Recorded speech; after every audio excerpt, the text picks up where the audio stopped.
That's why his regime has had hardly any major successes, with the exception of Gorsuch. If he changes, we could work together. Okay, but he can't just dictate what he wants, not talk to us and say you must support it. Country doesn't work my way or the highway. You said one more. We got there. So now let's talk about Neil Gorsuch, because that is probably the biggest legislative issue that has come up in these first 100 days.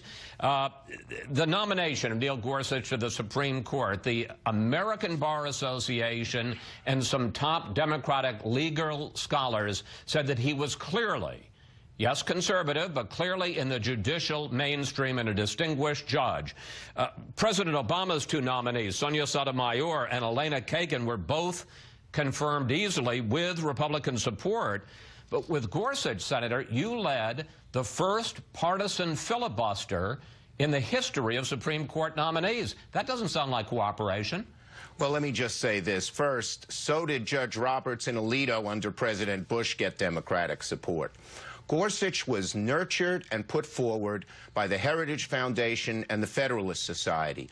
Ideologically, they are so far, he is so far to the right, and I think the American people will see that as we see his decisions. Let me just say, Chris, you got to let me answer this. He's no further to the right than Ruth Bader Ginsburg or Sonia Sotomayor are to the left. A conservative president's going to nominate conservative judges. A liberal president's going to nominate liberal judges, as long as they're in the judicial mainstream. Isn't that what an election's for? Well, both the New York Times and Washington Post hired independent experts to rate where Gorsuch would be.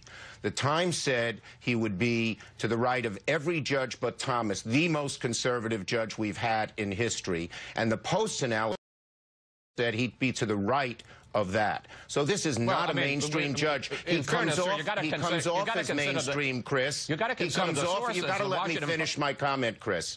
But wait a minute. You're talking about the New York Times and the Washington Post. Neil Katyal, who was a former Solicitor General for the Democrats. The American Bar Association said he was in the judicial mainstream, sir. Yeah, they said Ruth Bader Ginsburg was in the... They judge by their legal acumen. No one doubts Gorsuch's legal acumen, but his judicial rulings and all his comments in his earlier life show that he is far, far to the right, siding with special interests, corporate interests. The average middle-class person, the only recourse they have is the courts. Gorsuch repeatedly, on issue after issue, has been far to the right. In one case, he even went against what Thomas and Alito said on education of special kids. So this is not a mainstream judge. Appearance is not what matters. It's how he'll rule that matters. All right, you talked about taxes.